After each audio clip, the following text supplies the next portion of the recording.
நல்லா இருக்கீங்களா? C5 செருப்புகள் ஜாக்கிரதை. ஸோ C5ல ஐலிக்கு அப்புறம் நான் அது பண்ணுறேன்.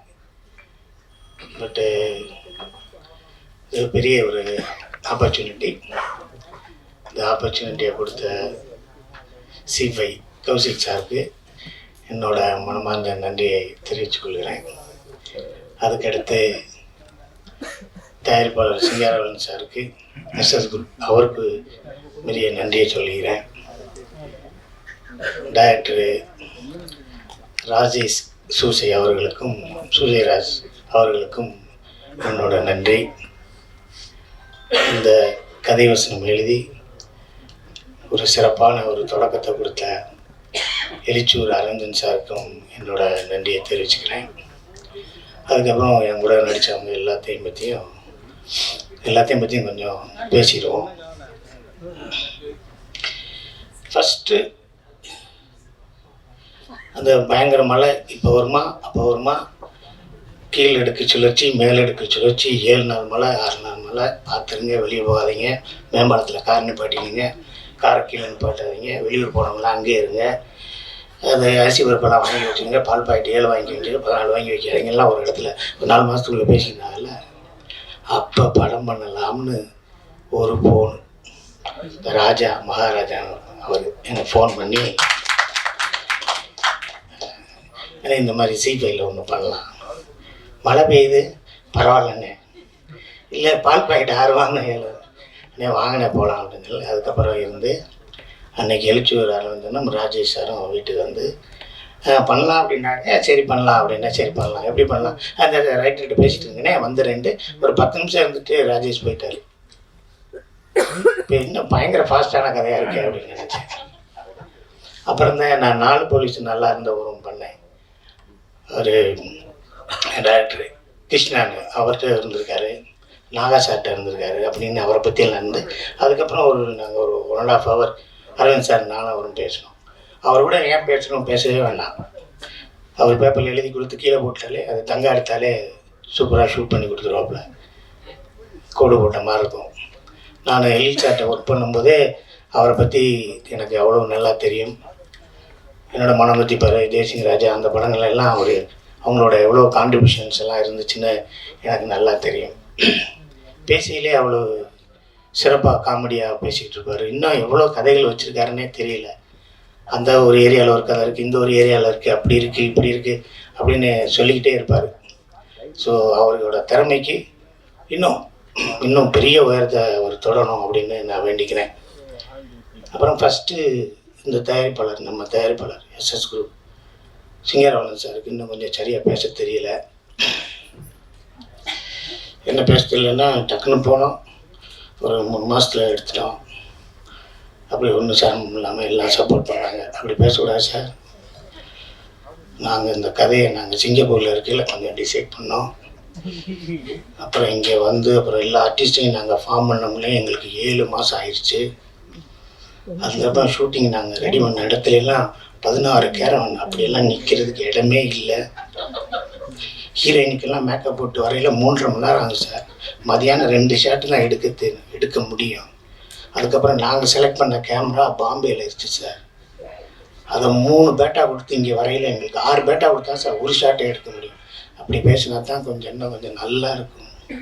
கூப்பிட்டவுடனே காலையிலே 7:30 மணிக்கு பொங்கலை தின்ட்டு உட்காந்துருப்பாங்க சார், அப்படிலாம் சொல்லிடாது. அது கொஞ்சம் நல்லா இருக்குது. இல்லை நம்ம சொன்னால் எப்படி வேலி ஏறும்னு என்கிட்ட ஆனால் சொல்லுங்கள், முதல் நாளே ஒரு ரெக்கார்டு போட்டு அனுப்பிச்சி விட்றேன் சார், பேசிக்கிட்டே இருங்க சார், ரொம்ப நல்லாயிருக்கும் அப்படின்னு. தங்கா கேமராமேனு நான் கருப்பன் படத்தில் பண்ணும்போதும் நாடு பண்ணும்போதும் கேமராமேன் சக்தி சாரோட அசிஸ்டண்ட்டு. அப்போ ஏதாவது வேலை பார்த்துக்கிட்டு இருப்பா, என்ன தங்கா ரெடியாக இருந்தேன், இருங்கண்ணே உங்களை அழகாக்கிறதுக்கு தானே நாங்கள் எல்லா வேலையும் பார்க்குறோம், நீ அந்த விஷயத்தில் தோற்று போவ சத்தியமா என்னெல்லாம் அழகாக்கவே முடியாது அப்படின்னா. இந்த படத்தில் நம்ம ராஜேஷ் சூசை சொல்லும்போது அண்ணே தங்கா தான் கேமராமேன் அப்படிங்கும்போது எனக்கு அவ்வளோ சந்தோஷம். தங்கா நீ எப்படியா கேமராமேன் ஆயிடணும் நான் பல செட்டில் சொல்லும்போது இங்கே தங்கா வந்து கேமராமேன் ஆகிட்டான் அப்படிங்கும் போது எனக்கு அவ்வளோ சந்தோஷம். ஏன்னா சினிமாவில் வந்து பார்த்தீங்கன்னா கெட்டது எல்லாமே பக்கத்தில் இருக்கும், நல்லது தூரமாக இருக்கும். அவனுக்கு நல்லதும் சரி கெட்டதும் சரி எல்லாம் பக்கத்தில் இருந்தாலும் ஒன்றும் தொட மாட்டான். சீரட்டை கூட பார்த்ததில்லை, சரக்கை பார்த்ததில்லை, எதையுமே பார்த்ததில்லை. தூங்கவும் மாட்டாப்புல. இன்னும் கொஞ்சம் நல்லா சாப்பிடுவேன், ஒரு 6 புரோட்டா. அது மாதிரி நான் அவ்வளோதான். அந்த அளவுக்கு ஒரு நல்ல கேமராமேன். அவர் இன்னும் உயரங்கள் இருக்குது, நீ வந்துக்கிட்டே இருக்கணும் அப்படிங்கிறது தான் என்னோட ஆசை. அடுத்து ஹீரோ. அப்பா பையன் ராஜேஷ் சொல்லிகிட்டே இருந்தாப்புல. என்னையா அப்பா பையன் யாரையா அப்படின்னு விவேக்கு கொண்டு வந்து காமிச்சாங்க. சத்தியமாக சொல்லியா இப்படியெல்லாம் எனக்கு கலராக புள்ள வளர்க்குமா, என்ன கலராக இருக்கேன். இப்போ அங்கே பக்கத்தில் ஒரு கம்பி இருக்கும், அந்த கம்பிக்கு பக்கத்தில் நான் ஒரு சின்ன வயசில் இல்லை, காலேஜ் படிக்கும்போது ஒரு பிள்ளைய லவ் பண்ணேன். கவிதாட்ட கேட்டு இன்னும் நிறையா இருக்கேன். ஒரு பிள்ளைய லவ் பண்ணேன், அந்த பிள்ளை செவத்த பிள்ளை, அந்த கம்பியை பிடிச்சி அப்படின்னு நின்றுச்சு. நானும் பின்னாடி போய் அந்த பிள்ளை கம்பியை பிடிச்சி அந்த பின்னாடி அப்படின்னு நின்றுக்கிட்டே இருந்தேன். சாங்கு ஓடுறாப்பு வளையோ செய்கலகலகலான கவிதைகள் படிக்கிறது குழு தண்டல் காற்று அப்படியே போயிட்டே இருக்கும். அந்த பிள்ளை கையை பார்த்து என் கையை பார்த்துச்சு. உடனே எதுக்கு அந்த பிள்ளை கையை பார்த்து என் கையை பார்த்து நினச்சி, அந்த பிள்ளை கை சக்கச்சவே இருந்துருந்துச்சு, என் கையை கண்ணகரே இருந்துச்சு. அப்போ கையை விட்டுட்டு பேக் சீட்டு வழியாக ஏறி இறங்கி ஓடன வேண்டாம் நான். புரியுதுங்களா அவங்களுக்கு? இவ்வளோ ஒரு கலரான பிள்ளைய போய் நம்ம போய் லவ் பண்ணுறோன்னு வரட்ட முடியுமா? இல்லை போய் அந்த பிள்ளைய போய் கட்டுப்படுத்த முடியுமா அப்படின்னு. அது மாதிரி எனக்கு விவேக் வந்து செவத்த பிள்ளை. சரி, அதுக்கப்புறம் என்னென்னா இந்த சீரியல்ஸு இதில் எல்லாம் நடித்தவங்க எப்படி பண்ணுவாங்க, இதில் எப்படி இருக்கும், கரெக்டாக இருக்குமா அப்படி இப்படிங்கிறதெல்லாம் எனக்கு மனசுக்குள்ளே ஓடும். ஆனால் சூப்பராக பண்ணேன், நல்லா பண்ணீங்க. ஆமாம், நல்லா பண்ணிட்டீங்க. ஒரு நாள் சொன்னார், சொல்லும்போது இல்லை உண்மையிலே நான் அப்பா புள்ள அந்த பாண்டிங் நல்லா இருக்குது, சூப்பராக இருக்குது, எனக்கே ரொம்ப ஹாப்பி அப்படின்னு அன்றைக்கி நைட்டு சொன்னார்.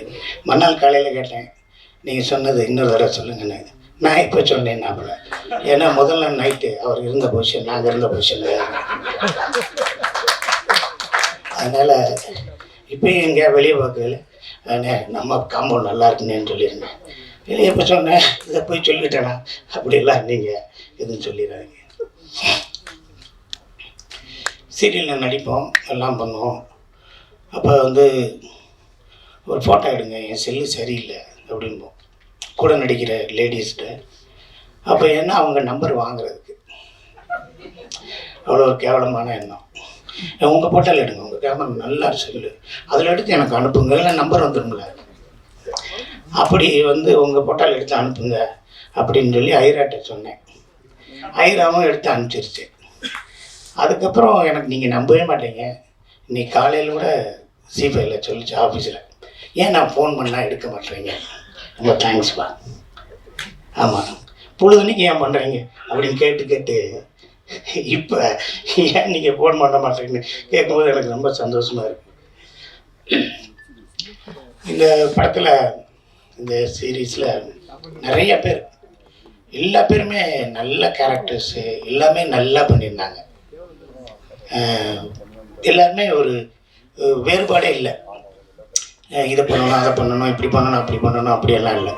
இது மஞ்சுவாக இருக்கட்டும், ரோஸ்லினியாக இருக்கட்டும், பரிமளாவாக இருக்கட்டும், அவங்க தேவியாவாக இருக்கட்டும், எல்லா பேருமே, அப்புறம் தங்கலானில் மெயின் உள்ள நான் நடித்தார் தம்பியாக இருக்கட்டும், எல்லாருமே ரொம்ப நல்லா பண்ணியிருந்தாங்க.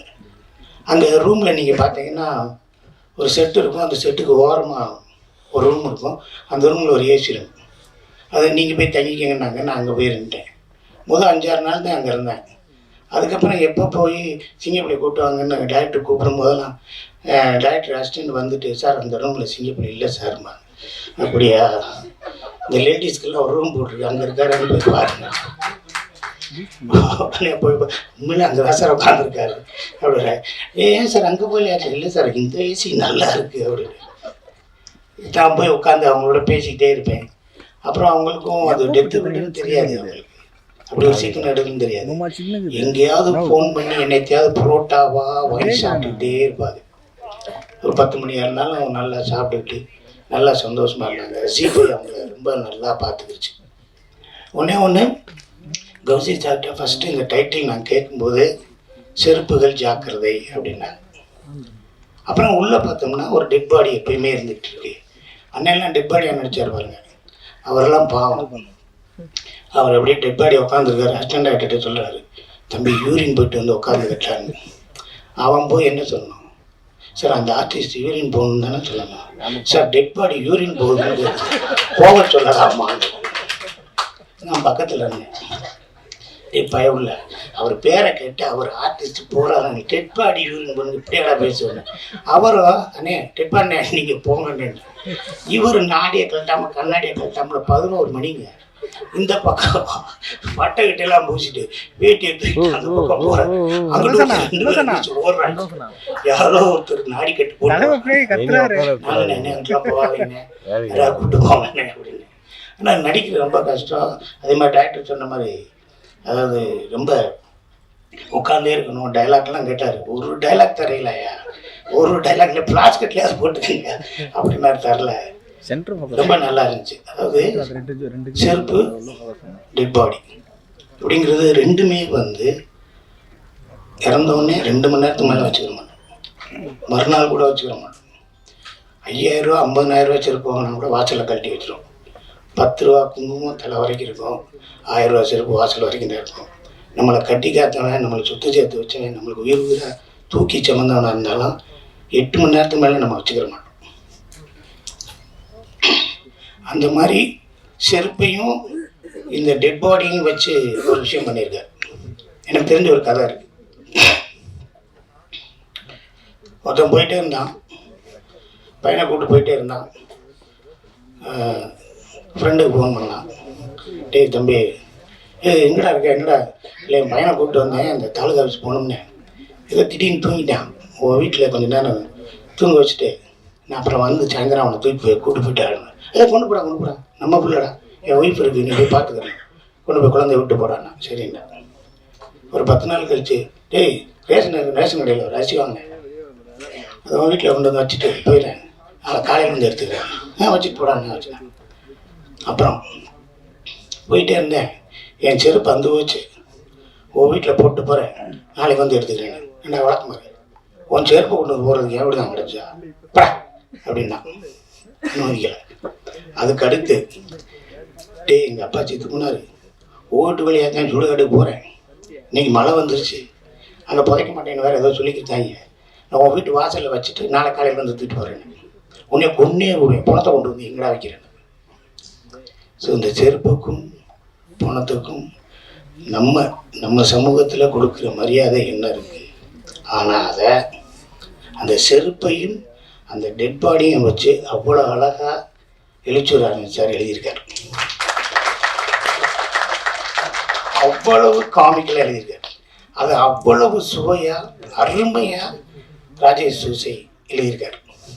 நம்ம ராஜேஷ் சூசைக்கு ஒரு ப்ளஸ் என்னன்னா, ஃபஸ்ட்டு செருப்புகள் ஜாக்கிரதை டைரக்டட் பை சி ஃபிலிமில் டைரக்டட் பை ராஜேஷ்னு நம்ம எம் ராஜேஷ் சாரை போட்டு விட்டாங்க.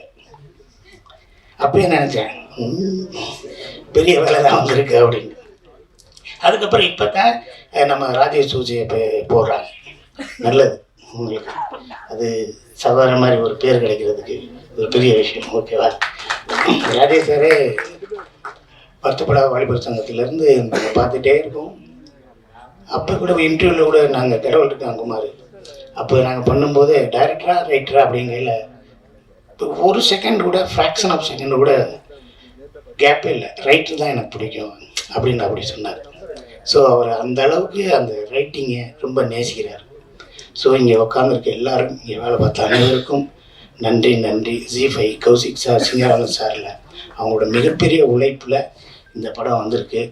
எல்லாரும் ஒவ்வொருத்தையும் 99 ரூபா கேட்கவே இல்லை. உங்கள் குடும்பத்துக்கு, உங்கள் குடும்பத்தில் இருக்க எல்லாருக்கும் சேர்த்து தான் 99 ரூபா கேட்குறாங்க. ரொம்ப கம்மி. கூட 200 ரூபா போட்டு விட்டு அதை கொஞ்சம் பார்த்துருங்க. அதனால் சப்ஸ்கிரைப் பண்ணுங்கள், பாருங்கள். பெல் பட்டன் கூட இருந்து அமுக்குங்க. செருப்புகள் ஜாக்கிரதையை கொண்டாடுங்க. இங்கே இருக்க இல்லை இந்த சின்ன டீம், இந்த டீம் பெரிய பிளாட்ஃபார்முக்கு இன்னும் மிகப்பெரிய உயரத்துக்கு வரணும். அதுக்கு உங்களோட எல்லா சப்போர்ட்டும் வேணும். நீங்கள் எங்களுக்கு சப்போர்ட் பண்ண போகிறீங்க, உங்களுக்கு யாராவது நாளைக்கு சப்போர்ட் பண்ண போகிறாங்க. அந்த பயத்திலேயாவது சப்போர்ட் பண்ணுங்கள்.